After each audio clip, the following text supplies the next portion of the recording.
Hey everyone, this is the Boris GM, formerly Home Game. I haven't done a Mystery Dice Monday in a little bit, so I thought we could do a big Mystery Dice Monday.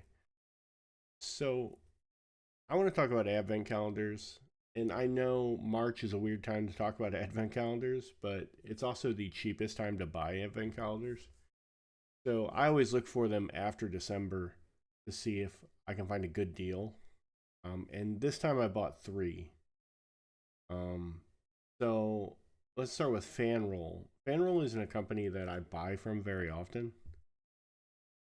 No real reason, just they don't really jump out at me too much.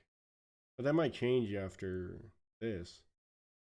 So Fanroll guarantees one set that is the same in every box. And it's a little Christmas theme set with little elf inclusions. And it's an interesting little set. They also this my set came with three metal dice. See, I got a D8 and a D percentile and a D20. Uh, Fanroll is also the only one that comes with a pouch to put everything in, and it's a decent weight pouch. It's just like a print screen on it, but the weight of it's pretty good. And they give you a small set, like a complete seven polyhedral small set, which was nice. And the colors are pretty slick. This green one's pretty basic. This gold D20 down here, I really like the color, but the numbers are the same color as the die. So I don't know how usable it is in its current state. I might try to recolor it, but I like the coloring on most of these. These are pretty decent dice, especially for just random smattering dice. Normal retail on this is $60.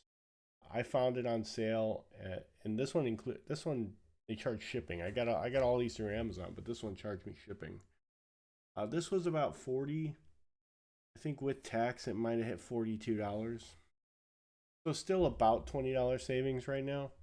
And it came with 31 dice and a pouch. And this is Fanroll. The other nice thing about Fanroll is they give you 25 days to open. Plus the pouches up here, it just says start here. A lot of event counters only give you 24 because you stop on Christmas Eve, but this one gives you 25. So Fanroll, even though it's the most expensive one we're going to look at, it also gives you the most dice out of all the ones. And next up, we have Haxtech, or yeah, Haxtech.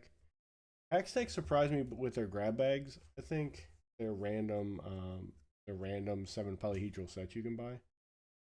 So I didn't know what to expect from their calendar, but I was pleasantly surprised by what I saw. Their calendar gives you three full sets, and I only bought one, but I'm assuming they're all going to come with three full sets plus some extras, because that's what I got. And I got this over here, like second from the left in the slots, this nicely designed and still very legible set of dice. And then this orange and green set is glow in the dark. Like I took one look at it and said, these things probably glow. And me and my wife charged them up and took a look at them. I'm like, yeah, these things glow in the dark. That's different. And they have deep colors for dice that glow in the dark. Like I've had plenty of glow in the dark sets. I don't have any more aside from these, but they were always like a really muted color scheme. And you took one look at them and was like, yeah, these glow in the dark. And they're not going to glow whatever color they are. But I was pleasantly surprised by these. It's a good color scheme, especially for dice that glow. And then they gave a sharp edge dice set, which I really like. And they're this white speckled base, sharp edge dice, and they have blue numbers. And on every die, the high number is painted silver. So the high number is painted the hardest color to read on this set of dice, but at least they went through the effort to distinguish the highest number from every other number on the die, and that was a good touch. I enjoyed that. Um, so there's two bullet dice in here. I only got one. I got one bullet die because I bought two of these. I got one bullet die and I got like a D20 necklace. It's like a cage, you know, like the interlocking links that wrap around D20 you can wear as a necklace. And I traded it to my wife for her bullet die. so so I could have two bullet dice. So so it's not only dice in here either because like I said, I got like a necklace. I think my wife got a pin that she could stick on stuff. And I traded her my necklace for her bullet die so I could have the two. And it had 3 stickers inside of it. Um, this is the second most expensive one, but when it's not on sale, it's the cheapest.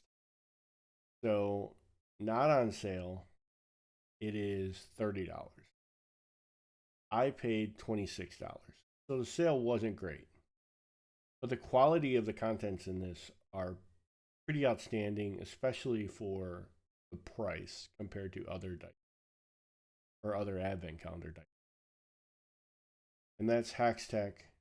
It um 22 dice. That's right. I had to count real fast in my head to make sure I wrote that right. It came with 22 dice, came with 3 stickers, and it came with a dice cage necklace. That's not pictured. I already traded it. And that was $30. I got it for $26.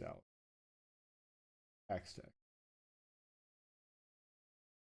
This is Q Workshop. Now, Q Workshop, I've bought a few of their advent calendars before because I've found them as cheap as $12 on Amazon during off season.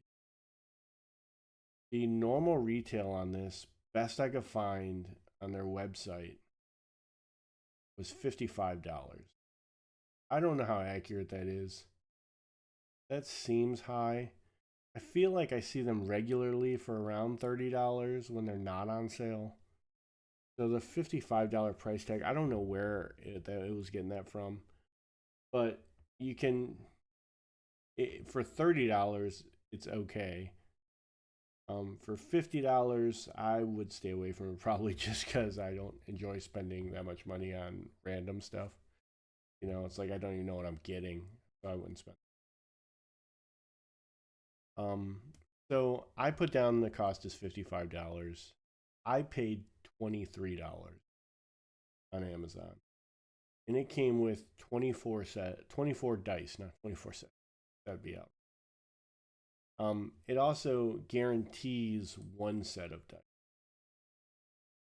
so it guarantees this gingerbread theme set of dice, and then the rest are random, right? But it's nice because if you're thinking about getting Q Workshop dice, but we're kind of on the fence. If you buy this, if you find this on sale and buy it, you can get a good feel for the types of dice they have and what kind of quality they are. So in my set, you can see I don't have like full sets here aside from the one that they guaranteed. And I got an extra D10 that's metal that matches the gingerbread set. I don't know if they just give you one of the 7 dies in metal that matches gingerbread set all the time, but that's what I got. And then they give you a promo die. These are nice because they have like different themes on each side of the D20. So if you want to know what the theme you're looking at looks like, there's a good chance it might be on that. And then I got one of their looks like plant themed versions. They have a couple. They have this one in the bottom left that's like really high res detailed, and this other one that's more economical. And then they have some animal themed ones here, second over. I really like this red dwarven one. I have their original dwarven red set. It doesn't look anything like this. I like they put non-standard. They put the non-standard like the 4-sided D4s that look like D6s rounded off instead of pyramids. So they put one of those in there. That's nice. The gingerbread set has both versions of the D4. It has the pyramid and that. So, yeah, whichever one you prefer, you can use. It also has like a pipped D6. Like I said, you get a nice smattering of randomness with the workshop. They also have this interactive thing on the inside of their tabs where you open them up, and it essentially like gives you like an RPG themed prompt. Like this one says, trying to open the cookie jar with a stuck lid, call for the barbarian. Or wrapping a gift in an uncooperative decorative paper, roll for intimidation. Like it has an interactive thing that would be fun for the kids if you want to play around with it. So Q Workshop, I got 24 dice. I put retail cost at 55. I don't know how accurate that is. Like I said, I feel like I've seen these at 30 bucks. But 55 might be it. I got it for $23 on Amazon. Q Workshop. That's all I got for today. I'm working on a couple of things. I'm taking a real hard look at tokens right now. I've ordered some sample tokens, and I am putting together my DM kits. They kind of fell into disarray when the world shut down. But I really want to start gaming in person again. I've been gaming online. Really like to start gaming in person again. So I'll be posting some stuff about that when I get that sorted out. And I'm posting a like a dice tour of all of my dice. I also bagged up a bunch of dice to give away because I have too many dice and I don't need them. So if you came along for the whole ride on the video, thanks for listening. I hope this helps someone, and I'll see you next time.